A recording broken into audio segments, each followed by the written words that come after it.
Hello and welcome to the Womxn Show. I'm Lenina Rassool, and today we are speaking about racism and discrimination as a public health issue, as well as the effect of our mental health on our physical bodies.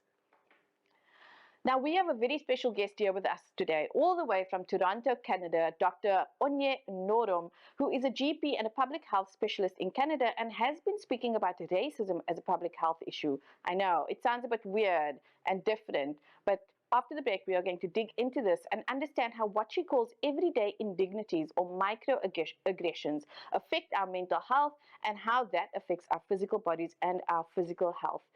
But before that, let's have a look at a short video about the importance of our mental and physical health.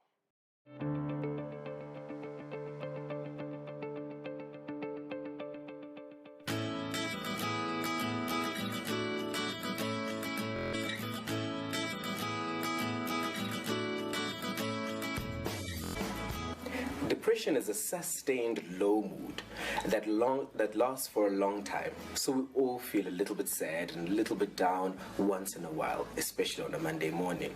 However, depression is a lot more serious than that. Depression is when somebody feels really sad for a long time. In fact, it's when a person really feels downtrodden by life and feels as if nothing in that moment is going to make it feel or get any better.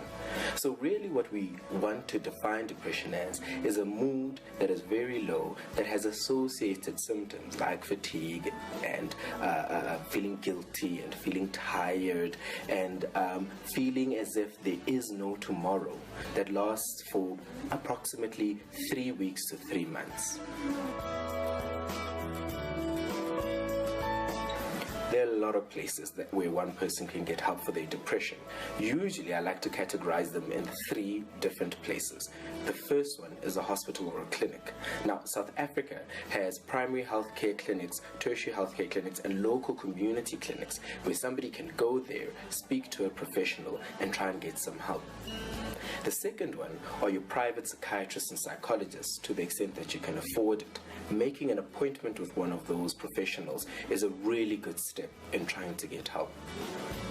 The third category includes non-profit organizations and non-governmental organizations, or NPOs and NGOs, such as the South African Depression and Anxiety Group, or SADC.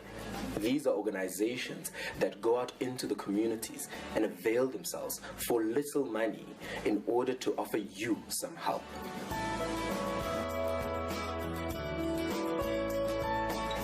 There's a lot of things that one can do to help themselves. Now, this must not be confused with the idea that one person can cure their own depression.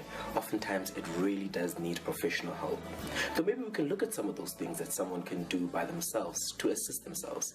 The first one is exercise and keeping a healthy physical activity in your regimen. Going for a walk, going for a run, engaging in recreational activities is really important. Play some soccer, join some friends for some frisbee, or just take a swift walk to your local shops or wherever you need to go. We know that exercise is incredibly helpful. Secondly is diet. Now, we often say you are what you eat, though we also ignore that. We really know that a good diet can really help with the depression. Firstly, it can help to make the depression better in many ways, and secondly, it can help to keep you happy and healthy. The third one is how you socialize.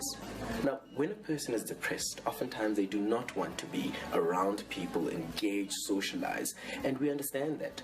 Though we also do know that keeping the right company and the right amount of socializing and interaction and finding and nurturing relationships can really be helpful. It can also allow you to have a support system that alerts you when something is wrong and assists you in trying to find help. Hey, you might even be able to get some humor and a good laugh out of there, and that is some medicine, good enough medicine as well. Depression does not have to be the disease and the disorder that disables the world as it does at the moment. We can really beat depression. We can speak about it in order to allow other people to feel comfortable to say, hey, I also struggle with depression once in a while, or I've beaten depression. And that's the message that we need to get to. We need to move from a place of speaking about mental illness and psychiatric conditions to speaking about mental wellness. And speaking about depression and beating it is one of the places to start. Let's beat depression.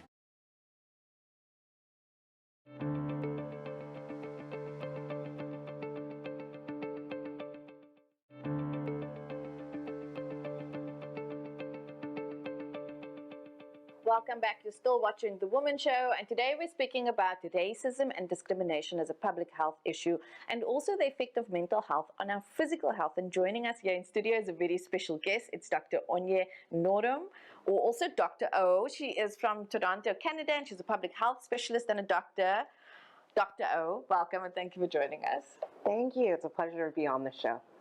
So, Dr. O, I wanted to start with just some context around the work that you do. You're a public health specialist. You have spoken about racism as a public health issue. Tell us about what it is that you do and about your work.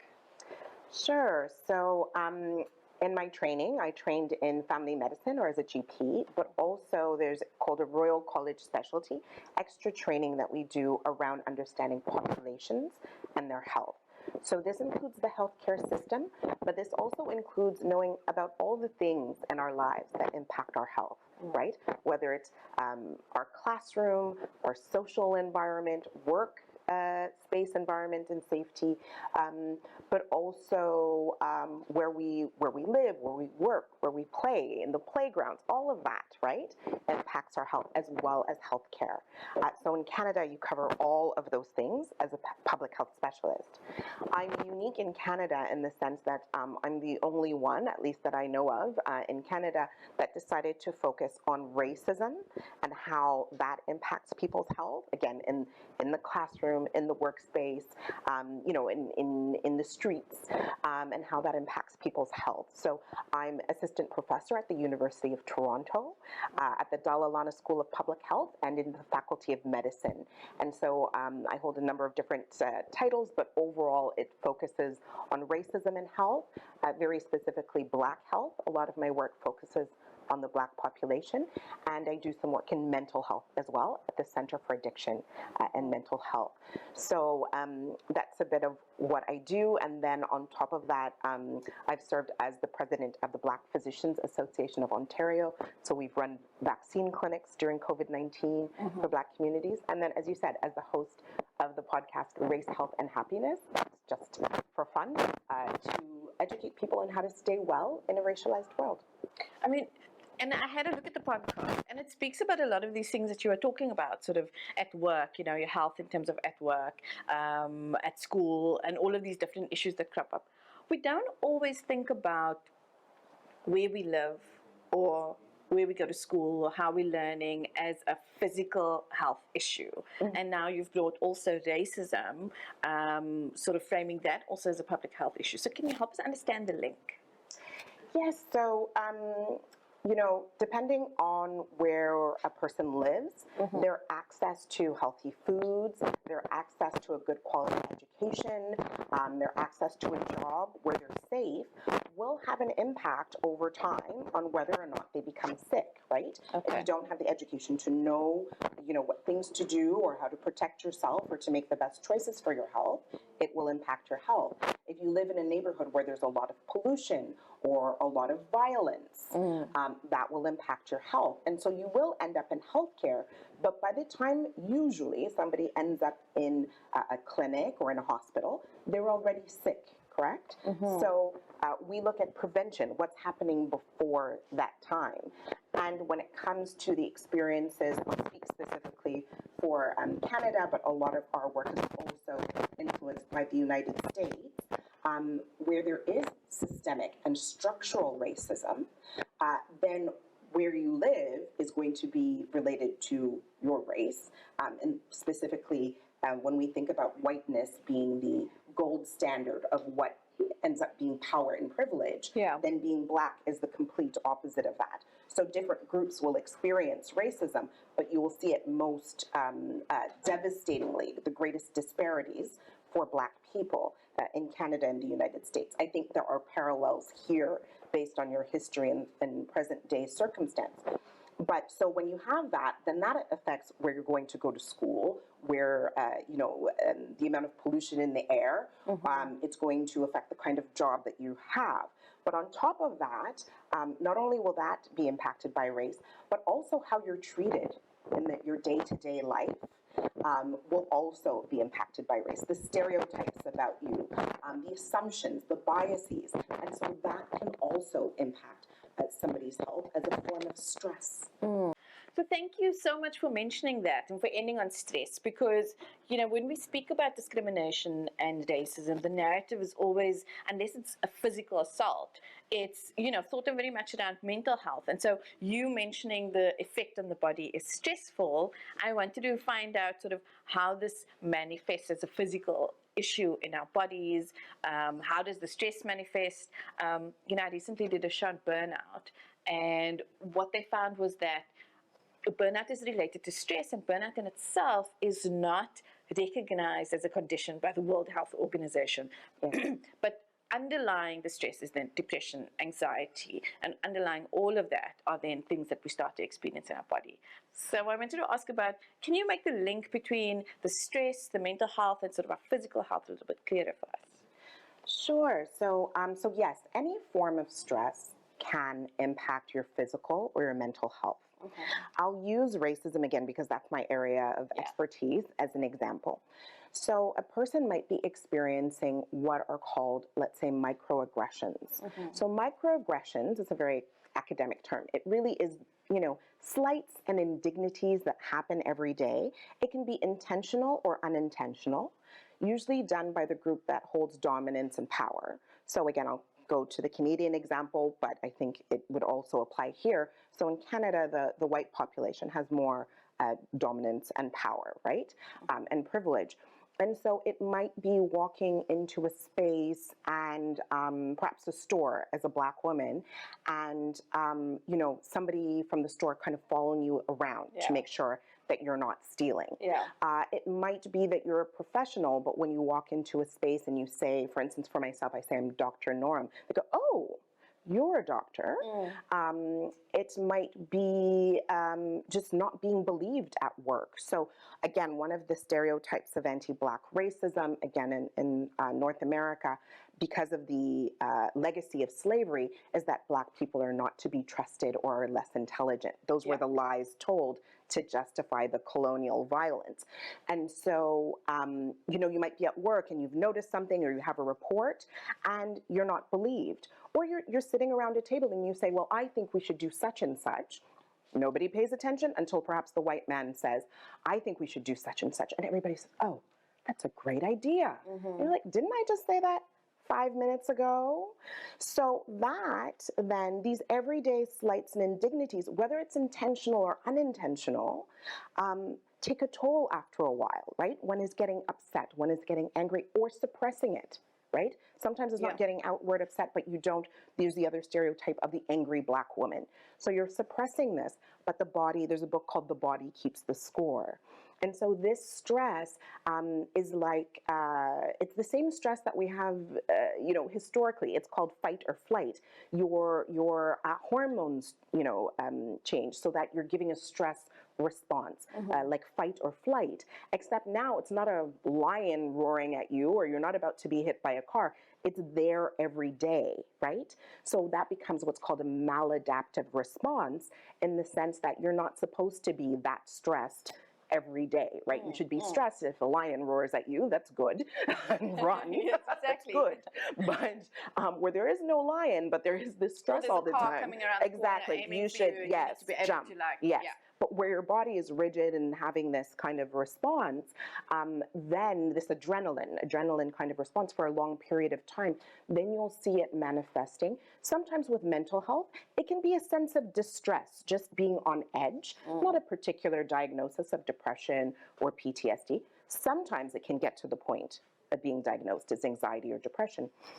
But sometimes it's just distress. The other thing is, because you've got all of this adrenaline, that is your neuroendocrine system.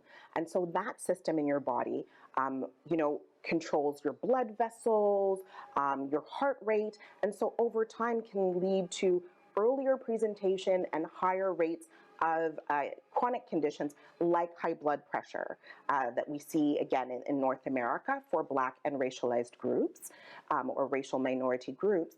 The other way is the immune system, because they're interlinked, right, with that stress.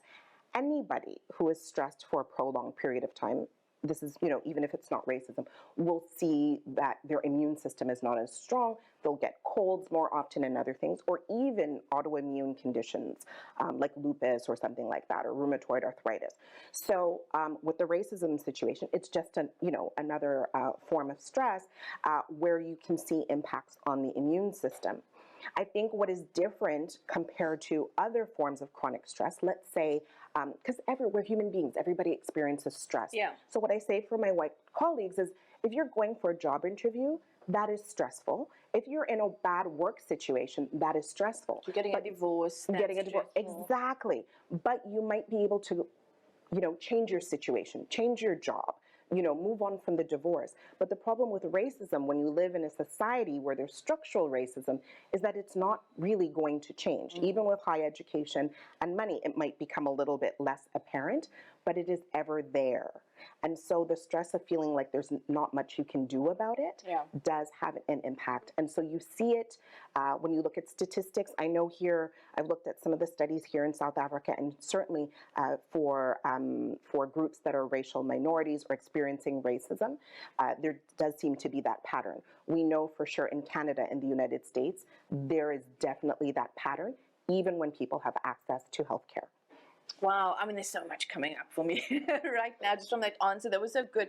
I wanted to, again, just to lay an example, I was doing an interview one day at an organization, and I remember walking, and I wasn't part of this conversation, but somebody was sick. Oh, it was a Black woman, and she was sick. And they kept saying, like, why are you here? You need to go home. And she says, oh, but I just started, I needed to come in. And then they just started talking about, someone else said her son was also just made permanent, and he was also of color, and he was so sick, but he didn't want to jeopardize his job by taking off. And it just made, and I also would do that. I would rather be sent home. This is in my early years. Yes. I didn't even have the notion of prevention until my boss said to me one day, go home because we don't want you to infect everyone else. And so it was validated. But I needed to go in. There's a sense of needing to go in so that they can see you really sick. And it made me wonder, but why do I think that they think I'm lying?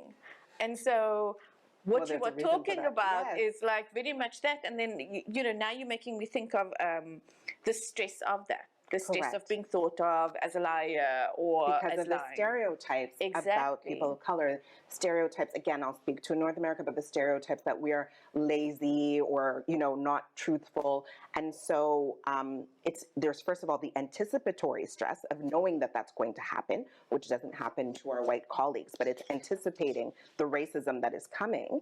But then there's also another phenomenon called stereotype threat. You want so badly to not seem like the stereotype that you go sometimes above and beyond to your own detriment sometimes. Overworking yourself because you don't want to fall into that stereotype or be accused of that stereotype. And where a person is sick, like you described, you're sick, or you know what I mean, somebody else is sick, that is there. But many of us grow up with the advice from our friends, families, our ancestors, that we have to work 10 times as hard to be seen as equal. That's always in our minds because, again, of structural racism. So then you do see people, again, either falling into depression or mental health issues, earlier dementia if you're working long enough, or neck pain, physical problems, chronic disease, or even bad coping mechanisms. So drinking to cope with that stress, or overeating to cope with that stress, or just eating, things that are not healthy, whatever it might be, or taking it out on the children when you come home, whatever that might be. Yes. And so I want to ask you, because that also points to some of the things that you're speaking about. And again, just pulling something from an earlier show, this stress and the energy that you're feeling inside of you, the negative energy, needs to be released in some way. And someone was speaking about that. So without healthy ways to release that stress, and I want to come back to what you said, when you experience a microaggression, but it's got nowhere to go. Again, in the workplace is a really good example. You know, you're doing work consistently great, you make one mistake, you all of a sudden perceived as being an idiot, or it's because of your culture, or it's because of where you come from, or it's because you don't understand, when clearly you do. It was just a normal mistake or typo or whatever. Yes. The workplace is not somewhere you can scream it out or scream back. You literally, I'm thinking about my days, like sitting at that desk, heart racing, trying to regulate my breathing. Again, these are physical things, but having nowhere to put that energy. And so we need we need healthy ways to be able to release that, right? Correct. And what you're describing, making the mistake. So again, I'll speak to the North American context. When a white person at work makes a mistake, it was, like you said, a normal mistake. They're given the benefit of the doubt, a second chance. But oftentimes where Black people, people of color make a mistake, especially if you're one of the few in the workplace, it becomes representative of your whole race. It becomes, all the stereotypes start to bubble up, and it becomes a bigger, magnified issue. You're not given the same empathy or benefit of the doubt. So it weighs heavy. And so so that's part of my show, right? How do you stay well in a racialized world? That's what people started to ask me, because I will talk about how racism makes us unwell, but then what do we do? That's what I wanted to say, because the system exists. So there's the research on this is new, and some of it is also from community and ancestral wisdom, because our ancestors have survived all this time in these situations. So some of it has to start with self, right? So it becomes recognizing it. So that's why I think it is important to name what it is, right? When you understand what's going on, the racism or anti-Black racism or anti-colored racism, whatever it's going on, you have to be able to recognize it, because in the workspace, people will make you feel like it's not happening. They will gaslight you, most likely. You're overreacting if you say something about it, or it's not even safe to call it out, right? So you're going to feel alone. So if you understand what's going on, then you need to be intentional about what you do. And so for yourself, you might, reflect so there's a book, Living While Black, by Dr. Guillen is her name. But in Living While Black, she talks about taking time to even think about your accomplishments, think about the things that you like about yourself, that you're grateful for, right? So thinking about those things on a regular basis, actually. It can be monthly or what have you. The other thing is taking time to relax and self-care. Now, for women, I'm a mom. I have a 5-year-old and a 6-year-old, and I tell you, there's not a lot of time for self-care. So one thing that I've learned from peers is even just when you take your bath, or you're showering, or you go to the bathroom for another reason, you just take a little bit of extra time, right? When they're very young, it doesn't work. They're still going to be in the bathroom with you. But aside from that, you can even take 10 minutes, 5 minutes. You're in the shower. Just feel be mindful, feeling the moment you're in, appreciating your humanity, recognizing that you deserve dignity and you appreciate yourself, right? And then for some people, it's prayer or meditation. Then you move into the selection of peers. So you go from yourself and then think of others, the selection of peers who might validate you, right? Depending on the situation you're in, that might be a work colleague, maybe not at your work, but work somewhere else. They might look like you, they may not look like you, but they understand, right? Perhaps they're queer, perhaps they're differently abled, whatever it is. They can have a sense to empathize, right? You start to look for those people. Some people will shut you down and say, no, don't talk about it. That's just, you know what I mean? Yeah. But you will find that person. Perspective. Yes. Convince you didn't see. So you've got to do it like gardening, right? You pick out, you've got to select, right? And even within family, there's sometimes family members, it could be a distant cousin that gets it, but perhaps your mom or your sister doesn't get it. So you're being selective and finding those people in your garden of support. And so you need that peer support. If that is not sufficient, or your symptoms are worse, whether it's physical or mental, then you do need to try, depending on what resources are available to you, to seek professional care. So whether that's a doctor or a physician, or it's a therapist or something like that, to be able to work on those things even more. Personally, I do all of those things. Love that. So all of them. I often say, therapy should be sort of part of a long-term management strategy. Everybody should be in therapy. Yes. We have to take a short break now. I'm loving this conversation, but we do have to take a short break, and we'll be back with more after this.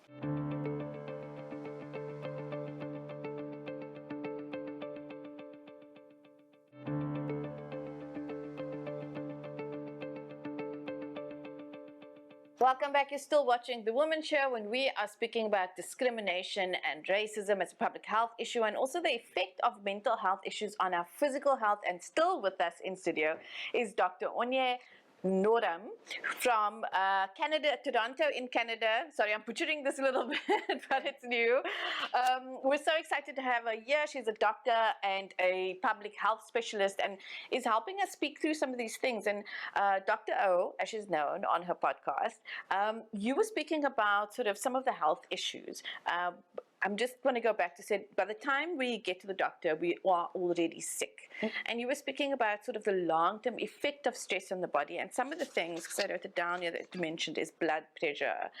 You also mentioned lupus, diabetes. I know that a cousin of mine, for instance, became type 1 diabetic, and the doctor had said the stress sort of activated that, and I wanted to speak about this. I had high blood pressure, and I developed it twice in my life. During very high stress moments, once in a toxic work environment, and then it went away during my pregnancy, and then when I got divorced, high blood pressure came back. So it's clearly linked to stress. So I wanted to just ask about that. So there's an element often of blame when we think about what they call lifestyle diseases. Blood pressure is one. I've got high blood pressure because I'm not managing my stress properly, or because I'm not eating well enough, or because I'm not exercising. And maybe those are factors, but you are also linking these things to our environment and the environment that causes stress. Maybe you can talk a little bit about that. Yes, absolutely. So, these are factors that we call the social determinants of health. So social being the key word, that our social environment actually plays a role on our health. In Canada, I know in the United States they have zip codes to talk about regions. In Canada, we have postal code, but we say, the postal code, your postal code has more influence on your health than your genetic code, right? Being it's about the environment that you live in. And so, there are many factors, again, starting from early school. I think you folks call it junior school here, but we say elementary school into high school and learning, and beyond that, where you might be given opportunities or denied opportunities because of your social status. Again, I tend to focus on race. So where the kind of education and that you will end up having access to, where you will end up in the workforce, right? Because in any capitalist country, your income has a major impact on your health, right? And so even, again, in Canada, where there's universal health care, it doesn't matter. You see that gradient play out. And so these different factors of how you're treated in society, or if you are in the street and you're getting stopped by the police or anything like that, you're being profiled, all of those things can have an impact on your health. But I'll give a bit of a concrete example, if I might. So, in my clinic, I might see women who, or men, but I'll focus on women, a person who might tell me that they've never had an experience of racism, right? They don't recall being called, the N-word, or, you know what I mean, really being directly denied an opportunity. But when I dig more, I know at the structural level, what the patterns are. And so I know, based on our Statistics Canada, a Black woman is 1.5 times more likely to be overqualified for her job compared to her white peer. That means she's probably got an extra education or has worked more years, but she'll be put on the same level as that, white colleague, right? And so there's a certain level of stress with that, which we talked about before, and the indignities. But let's say she works for a small company, so she didn't notice. The point is, if you have gone through this long journey, whatever hoops you had to jump through that were put there extra for you as a Black person or a person of color, that takes a toll on your health. So again, let's use an example of this patient, and now she is pregnant perhaps, right? She might be working 2 jobs just to make the income that she thinks she should make for her level of education, or all of the family members who are depending on her and looking at her saying, you have an education, we need help. Yeah. So she's, doing twice this work compared to her white counterpart, who actually might be in a relationship where there's intergenerational wealth because of being white. She already has a higher paying job perhaps because of being white, even though it's the same education. So that when you compare apples to apples, this Black woman who either has worked the same number of years or who has the same level of education, the white woman will have better outcomes. And because stress, again, manifests with the blood vessels in the system, that goes to the placenta.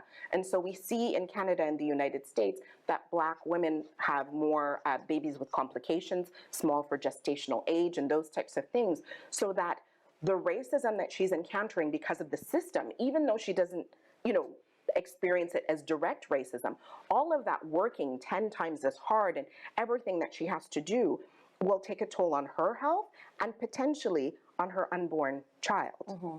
Now, on top of that, what we see is what's called the double jeopardy of intersectionality, that not only is she experiencing the less opportunities because she is Black, but she might be also experiencing less opportunities because she's also a woman. And so even lower paid compared to, let's say, a white male who has either the same education, who has worked as long. And again, there's that spinning of the wheels that's going to impact her health.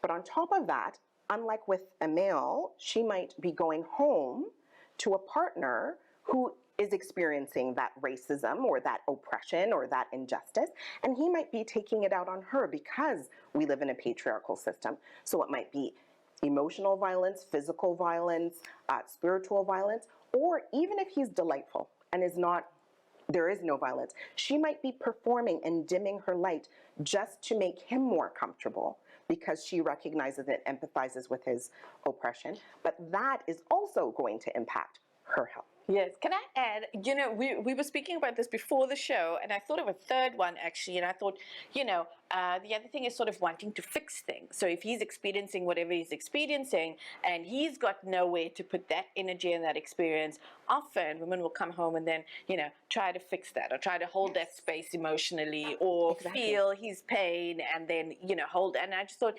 that often also happens. We know women as sort of fixers. Yes.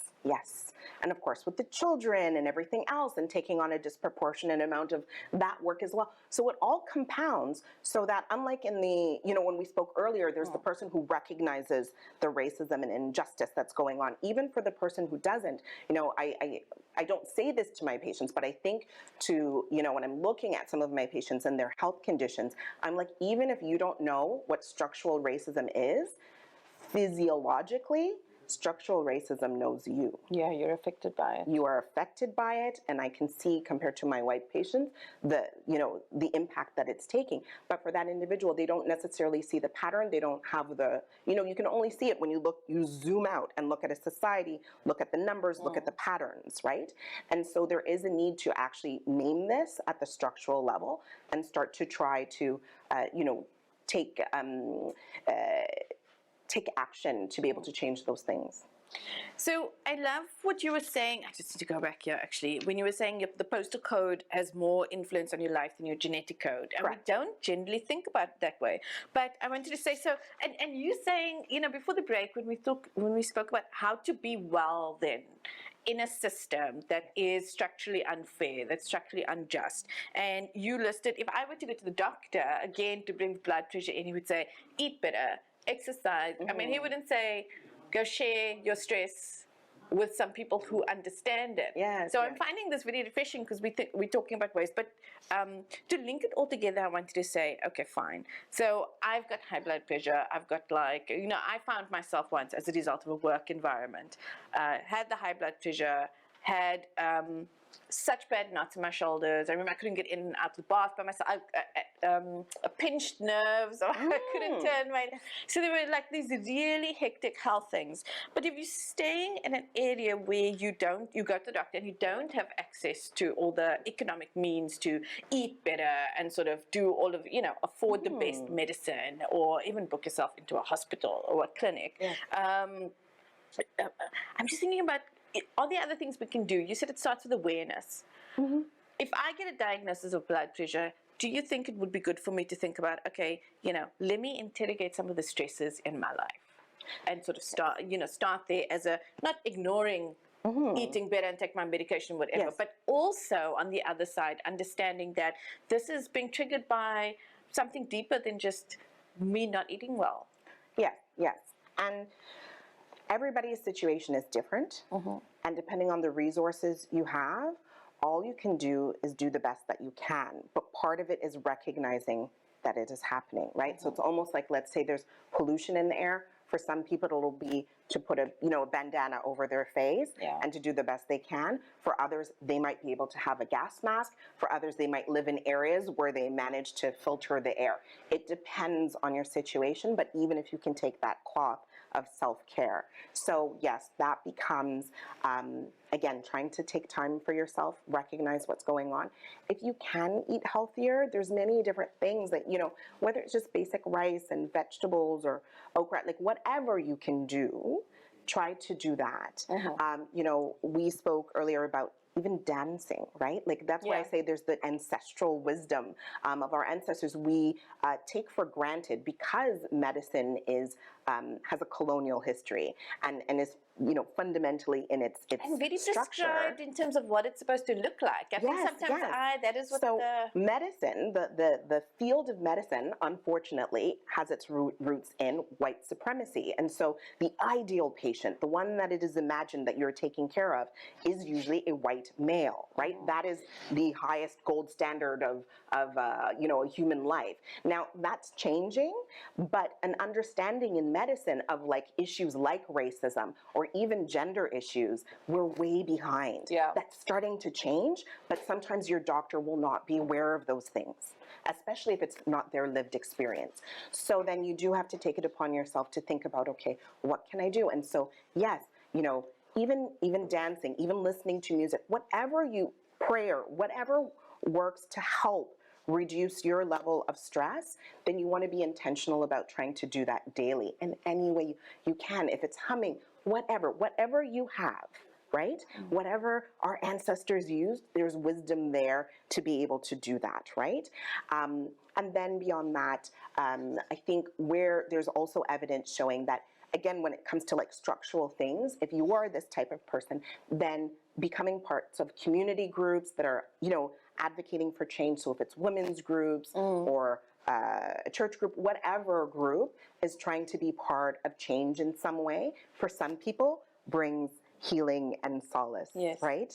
Having that hope, right? That you're part of a community that wants to see a better tomorrow for you and your children. I think it also disrupts that feeling of powerlessness, or things are just the way they are, and puts you back into a space where you cannot control something, but you have some agency. Agency and self-determination are also determinants of health. And so you want to do that and rest when you can. So, there's a literature coming out, particularly again from the United States, talking about rest as resilience, or out of the Black movement, out of Black Lives Matter, Black joy. And so laughter, connection, rest, those things, even if we have very little means, we can be intentional in our lives about seeking those. And although, again, it's often taken for granted in medicine, people don't talk about it, but it does bring health. And so whatever you can do, it does matter, because you matter and your health matters, and you should be treated with dignity, but as much as you can do it, at least do it for yourself. Yeah. I mean, I love that. And I love the idea of doing these things that make your body feel better. And if your body feels better, you will be healthier. And so feeding it joy, feeding it like good experiences. I want to ask also about, when you name it as a public health issue, and that term itself is very sort of formal. And so when I'm thinking about public health issue, I'm thinking about public health, I'm thinking about the public health system, I'm thinking about policies and law. And so by naming it and framing it as a public health issue, I'm wondering whether you are placing it within there. That's saying also what we need to do is be looking at policies. And, I'm wondering how can policies deal with racism as a public health issue. We know in South Africa, for instance, we know there's a lot of apartheid law and policy that still exists. We've been working our way through changing that, but you'll still find odd pieces here and there. I suspect a lot of that still exists within companies, older organizations. So maybe just if you can give some more context in terms of that. Yes, so of course there's, as you mentioned, there's laws and legislation, but sometimes those can feel overwhelming. Again, if you're part of groups that are part of change, that's wonderful. But even, in the work environment, there, now in Canada and the United States, we're seeing a greater call for transparency around who leadership is, right? Their racial and other identities, because yes, race is a piece, but so is ableism and sexism and homophobia and all types of or heteronormative behavior. So looking at who's in leadership and really questioning, are they representative of the population demographics, and how do you change that? Sometimes the level of expertise, there had been barriers to the different communities accessing that. So it becomes, okay, do we have pipeline programs? Do we have programs bringing in Black and colored youth to gain the competencies to be able to, get to that leadership position? The leadership needs to be trained on understanding oppression, structural oppression, and how to make an environment. It comes from an indigenous philosophy of cultural safety. So making it safe for folks, right? To, like you said, make that little mistake and have it not blow up into something that is ridiculous because of your racial identity. So it's going through that training and then changing the way business is done, and even policies. You'll see policies of what are called affinity groups, which is different than segregation or racism. It's actually where in the workplace sometimes there are opportunities for people from a particular identity to meet and advocate for change within an organization. So there's support and the ability, so they're called affinity groups, which is different than being segregated and told you go over there. It's actually an opportunity for groups to come together, make recommendations to leadership and say, well, we need this special program, or we need a prayer room, or we're noticing based on the collection, that's the other thing, collection of race-based data, we're not seeing, Filipino people or Black people being promoted at the same rate. Let's investigate that. I know, and the affinity group, I'm just thinking, would help to showcase then pattern as opposed to one person just asking for this. One person is a terrible idea most of the time. You will be attacked, or you'll just experience so much stress from being that one person. Exactly. So there's also literature on that, on being the only. That's not helpful, no matter what identity it is, right? A lot of that research comes from gender situations in politics with the one woman at the table. Yeah. Terrible. You need what's called like the cluster effect or cluster hires. So that's another phenomenon of hiring not just the one person, but a number of people who are well qualified, because that's the other thing. Hiring underqualified people also stresses people out.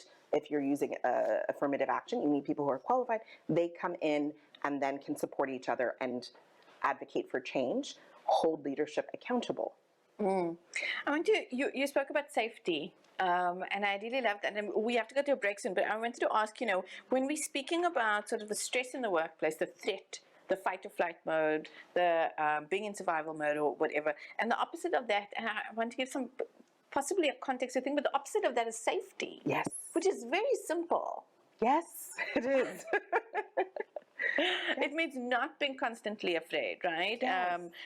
Letting someone be able to make a mistake. And I want to say, like, one of my first jobs, I did an internship before I started working there. I'll never forget, I had this editor. I've never forgotten it. She would get some new journalist, just graduated, and she would print out your copy of your story and come towards, and you'd see the red marks in it as she go. But as she'd approach, she'd say, "Don't worry, it's not wrong." And she would just say that. And it was my first job, so I couldn't compare it to anyone else later. I could compare it to other people. You know, but I think about that a lot now because we are so afraid of, we are criticized for being wrong. You know, mistake is not necessarily being wrong, but it's human. It's human. Fact. And so she saw your humanity, she had compassion, but she was still correcting you, and you were learning, and you became better. And I wasn't afraid. And you weren't afraid. And so creating a safe environment is good for regulating the nervous system, for bypassing sort of, or not bypassing, but as a prevention mechanism for some of the stresses, for some of the mental and physical health. And let's not forget that the mental and the physical health issues affect companies' bottom lines as well. And so when your staff suffers, your productivity suffers. But we need to take a quick break.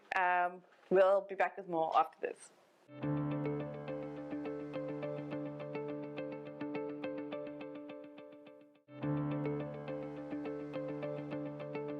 Welcome back. You're still watching The Womxn Show, and we are speaking about racism and discrimination as a public health issue, and also the effect of mental health on our mental illness or not being mentally well on our physical health. And still with me in studio is Dr. Onye Nnorom, Dr. O, as we've been calling you. And Dr. O, you know, we've got last words now. We're playing out. I wanted to ask you, you know, earlier we acknowledged that we live in a system that is racialized and that often we're feeling the brunt of that. That gives us stress. And you gave some wonderful advice on how to be well if you can't do anything about the system yet. You're living in the system, you are affected by it negatively. I mean, one of the questions that I just wanted to come to you is, so we applying some of these things, we are moving our bodies, not necessarily, you know, hard exercise, but also dancing, we are doing, you know, we're eating better, we I think connecting with a support network and sharing our pain. But I also wanted to ask you, so one of the things I always wondered about is, so what does healthy look like? And you're a doctor, so you can tell us, because sometimes we don't actually know. You know, if I've got high blood pressure, I'm really stressed, I'm taking my tablets, I don't feel good. I don't feel good inside. I worry sometimes about when I feel negative, when I'm affected by deep stress. I wonder, but I also have an 8-year-old daughter, so that knock-on effect of all of that. And I wonder all the time, well then, what is health supposed to look and feel like? You know, am I broken if I have high blood pressure? No, and maybe you could give us some context. Yeah, so not at all. I mean, life has challenges, right? No matter what. So it is normal to feel sad sometimes. It is normal to be stressed sometimes. And sometimes we do need medications for a period of time. But then it becomes, okay, how do we heal? And that was part of, you know, what we do. And a nice way to remember it is relax, relate, release, right? So you want to take time for yourself to relax. Again, even if it's when you're bathing, whatever you can do, go for whatever. Relate, talk well to yourself, find people to talk to. Sometimes it's talking to a doctor or a therapist. And then the release, that's the exercise or the dance or any way, or with the music, sing loud, whatever you can do to release the tension.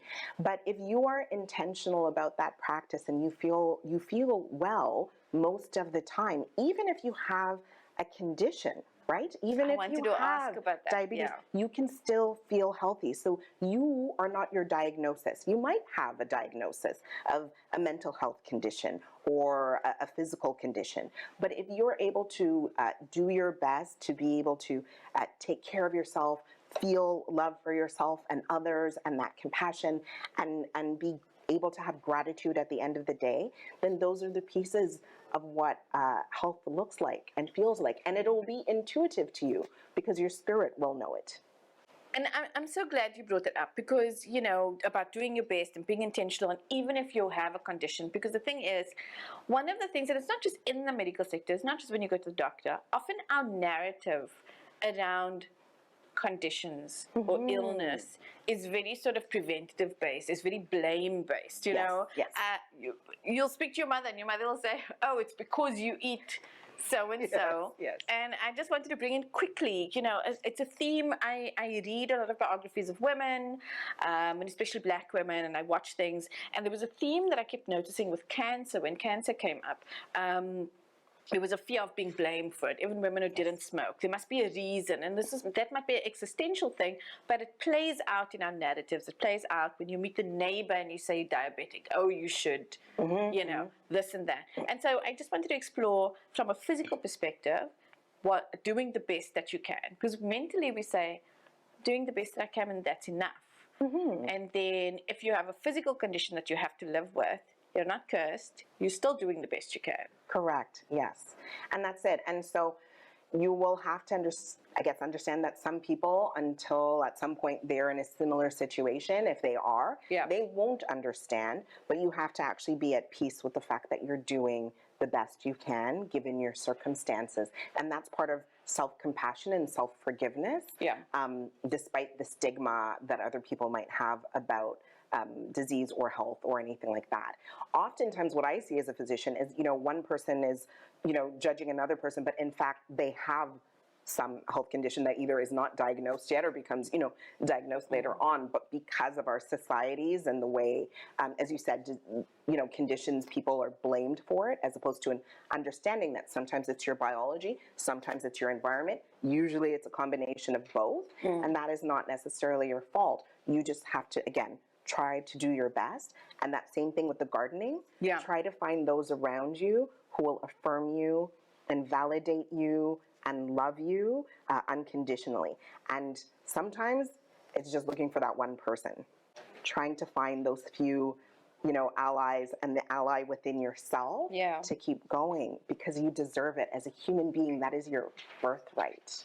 And what a wonderful note to end of the show. We are out of time. Dr. I want to say thank you so very, very much for being on the show and for coming to share with us. Thank you for having me.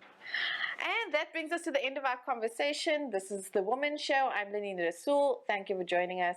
Goodbye.